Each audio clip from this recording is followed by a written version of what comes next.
I declare the meeting open, and we are now on to item 24.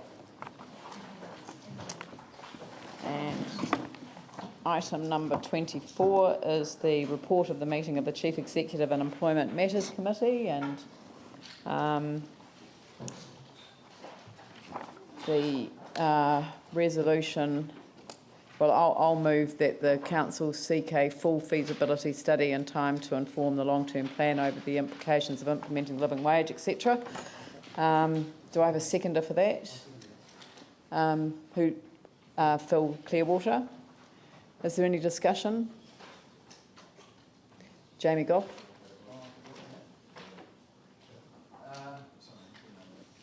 I go on to the living wage one. And you're moving the committee recommendation there. Yep. Oh, actually, sorry, does anyone ask any questions? I was just going to go into debate, but... Yeah, just go into debate. You happy? If you like.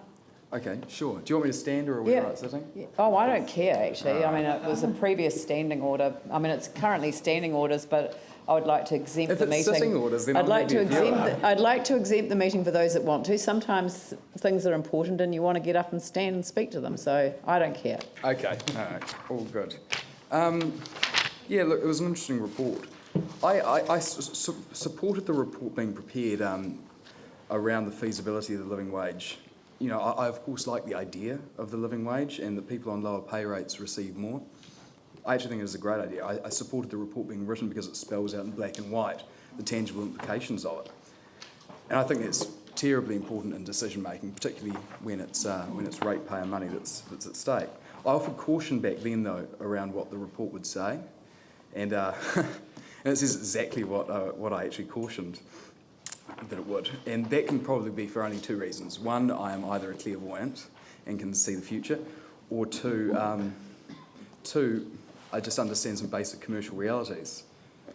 Now, the fact of the matter is I'm not a clairvoyant, unfortunately, but the commercial realities around this and what concerns me is not the intent around it necessarily, or what it's trying to achieve, because I actually think that's quite noble and I do support that. But the commercial realities are really straightforward, and they also mimic the laws of physics, and that's with every action there's an equal and opposite reaction. And when you increase outgoings, which wages are, your bottom line or the amount that you have to spend is going to be adversely affected proportionately. So everything else that we need to do is compromised as a direct result of it. You know, a lovely idea to pay council workers who are on the most basic pay grades more money, but that comes out of the back pocket of every ratepayer. It isn't funded by a magical fairy with bottomless pockets. You know, I also see, and the report actually sums it up really well, that there are a number of, in my opinion, nonsensical implications that occur as a direct result of it, such as putting apprentices on the same pay rate as workers that have spent 5 years doing the same job, or actually 4 years, 3 years, 2 years. And the flow-on effects for that worry me. And that's not necessarily covered at stage one, but as time goes on, I think it would be fair for them to say, well, actually, I need my pay to reflect the time that I've put in there. So I think that it's just an ongoing flow-on effect, which again, it's the ratepayers which worries me most. You know, you look at the young guy that works cleaning some dishes on a weekend for some pocket money for the council there, and the simple fact is, I don't believe that they're going to pay them $18.40 per hour. What they'll do is they'll fire the guy. So I think giving a break to a young chap that wants to earn a bit of pocket money is actually quite a positive thing. And I think that the implications of this are that you end up actually hurting the people that you're trying to help. You know, it means that those breaks aren't going to be given to the people that probably need them. Jamie, I'm just going to interrupt because this debate could go on for hours if we're all going to put up our opinions on the result. So is it possible, you know, to focus the debate on whether the council should seek a full feasibility study, including investigating different options of implementation and ensuring that we meet our obligations under the Local Government Act, which was spelt out to us in the report. So rather than focusing on whether we agree with the implementation in one way, as you know, which could be an outcome. Could we focus on whether we should go down this track? And I assume that what you're saying is that because you think that the outcome, you wouldn't support one of the outcomes, that we shouldn't do the feasibility study. And if we could stick to that debate, then I think we could deal with this quite quickly. Okay. I mean, I'm not being... Yeah, no, totally understand what you're saying. Well, I guess to bring it back to that, I feel that we've had an idea that was brought to the council, and we've gone down a path. We had a report prepared around it, which outlined the financial implications with it, and this is suggesting that we go a step further, which is captured in the recommendation there. And to be perfectly honest, you know, it's along the lines of the netball courts for me. You know, I don't know what the point is in spending the more money just to get more of what we already know, and that with every dollar that you put up here is a dollar that comes down here. So, I would just simply say the reason why I'm not going any further with this is because I don't have an answer to this question, that why a cleaner who works really hard cleaning the floor of the hospital should have to subsidise someone that does the exact same job but just happens to work for the council, and it comes out of their back pocket. So in my opinion, I think that it's continuing on a path of financial lunacy, and we just need to be financially prudent more than ever right now. So I just want to stop this here. We've had the report. It came up with exactly what most people thought that it would come up with, and I'm really interested more in cutting our cloth accordingly as opposed to finding ways to spend more money when we can least afford it. So I'd foreshadow the motion with the staff recommendation by voting against the committee recommendation. Raf, did you have your hand up? Did I? Oh, sorry, I thought you had your hand up to speak on this. Nope. Yanni? Thank you, and I will stand up because I do think this is actually a really important thing that we're considering here. This isn't actually what the council asked for. We asked for a feasibility study. This is a sort of initial report. And I think if you were at the Employment and CEO subcommittee or committee, you would have heard from people around just the extent of this report. There's a number of areas that this report has not looked into that actually should be considered as part of a full feasibility. That's things like staff turnover, the cost of retraining staff, and the cost of investing in staff, but then not paying them adequately and having them leave for better opportunities.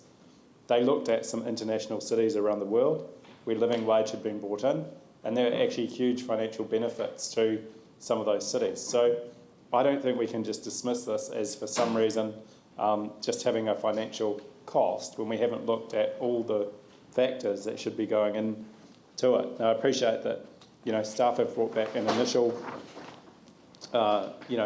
calculation, basically, but it does seem to miss on some of the more social and community benefits that could be attached to paying people a living wage, a productive workforce, a workforce that can actually afford to look after their families, a workforce that stays on longer, and a workforce that we invest in and we get good returns from. So, you know, this is a start, but I do support the idea that we should take more time to come up with a considered approach. I think the worst thing we could do is rush to implement something without looking at how we achieve it on a sustainable basis, rather than something that becomes a political football from time to time based on how your budget is.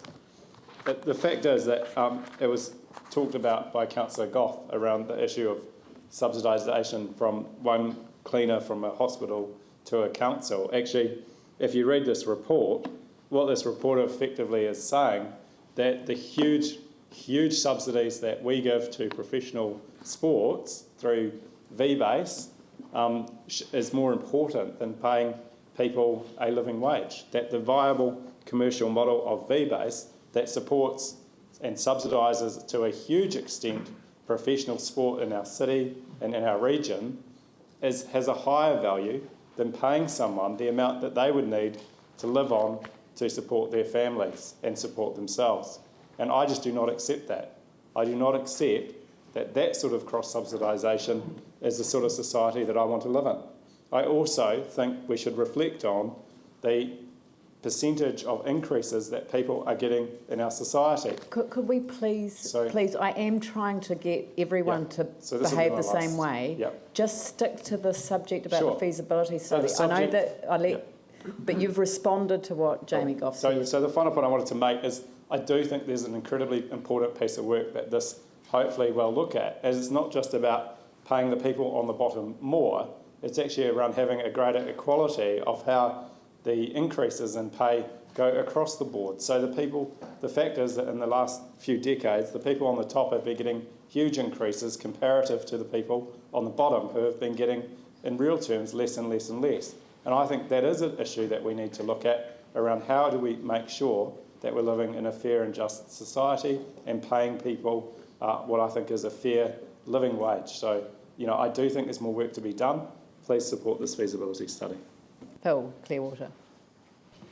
Well, it's for the feasibility study. I'd have to say it's more than an idea, as Councillor Goff suggested. Like 20 cities throughout the world have already adopted it, okay, and the sun came out the next morning and their economy developed.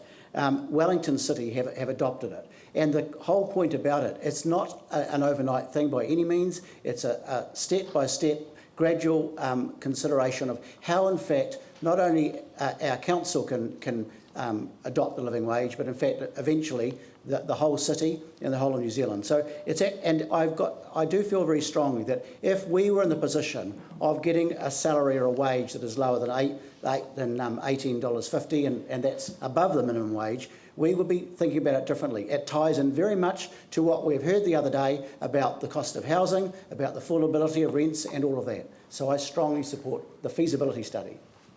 Andrew Turner. I'll just keep it very, very brief. I believe the living wage is important, particularly in a city where we've got escalating rents and escalating property prices. My belief is that if we pay our people well, then we will attract and retain good people, therefore reducing some other expenses.